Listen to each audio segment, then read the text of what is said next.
ஐந்தாம் தமிழர் சங்க நேயர்கள் அனைவருக்கும் வணக்கம். ஆசி வகை திருவிழாவின் 5ஆம் நாள் இப்போ பார்க்க போகிறோம். வியாழக்கிழமை. இந்த நாளுக்கான தெய்வம் பார்த்தீங்கன்னா சரஸ்வதி. அரச மர அருகில் வதிப்பவள் சரஸ்வதி ஆவாள். ஞானத்திற்கான தெய்வம். இந்த தெய்வம் எந்த பருவத்தை குறிக்கும்னா 60 வயதிலிருந்து 72 வயதில் இருக்கிற பருவம். இந்த பருவத்தில் நம் வாழ்க்கையின் அனுபவத்தால் ஞானம் கிடைக்கும். சரஸ்வதிக்கு கலைவாணினும் கலையரசி என்ற பெயருமே இருக்கு. ஞானத்தால் கலைகளை கற்பதை குறிக்கும். சரஸ்வதிக்கான படையல் பொருட்கள் என்னென்ன வைக்கலாம்னா, கலை சார்ந்த பொருட்களை வைக்கலாம், வீணை வைக்கலாம், புத்தகங்களை வைக்கலாம், இல்லை நீங்கள் கற்றுக்கொண்ட கலை சார்ந்த பொருட்களை தாராளமாக வைக்கலாம். வெள்ளை ஆடை வைத்தும் வழிபடலாம்.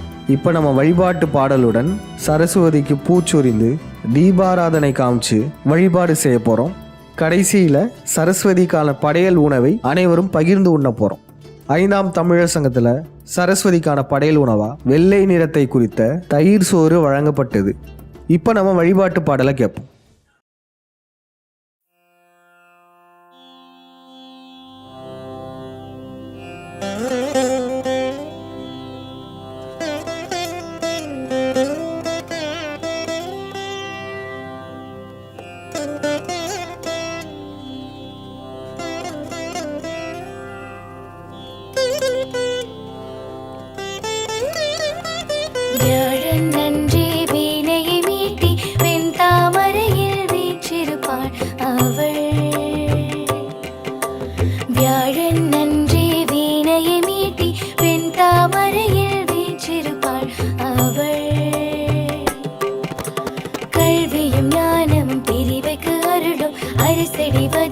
சரஸ்வதி தாயே கல்வியும் ஞானமும் தெரிவைக்கு அருளும் அரசடி வதியும் சரஸ்வதி தாயே சகரிகா நிமகமா மலபல பனிதனி சகரிக சிறப்பா.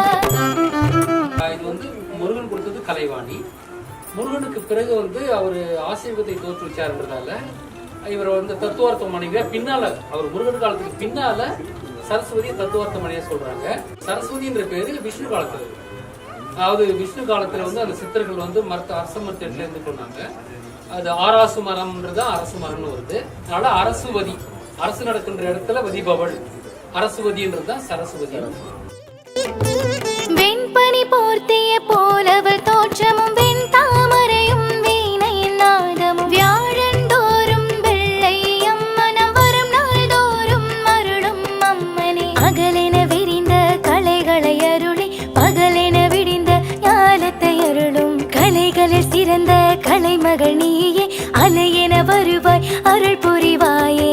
ஆறாம் படி நிலை நிறவோன் தெரிவையும் மாறா பருவமும் கொண்டவள் நீயே பிரம்ம நிலையினை உடையவள் நீயே வரம் தரும் கலைகளின் வாணியும் நீயே.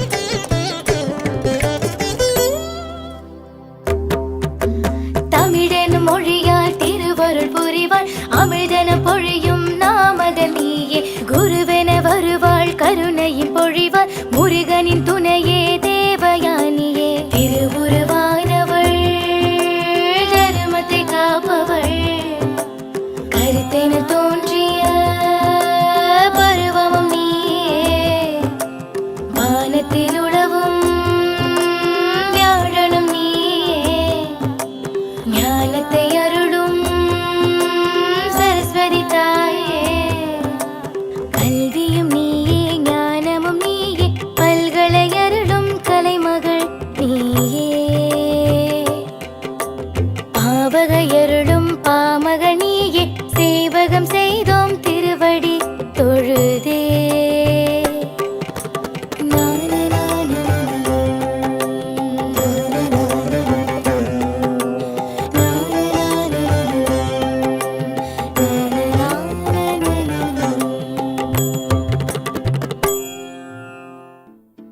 அறுபது வயதை கடந்தவர்களும் குண்டலினி சக்தியை எழுப்பி ஞானம் அடைந்தவர்களும் வெள்ளை ஆடை உடுத்துவது நம் தமிழர்களின் மரபாவே இருந்திருக்கு.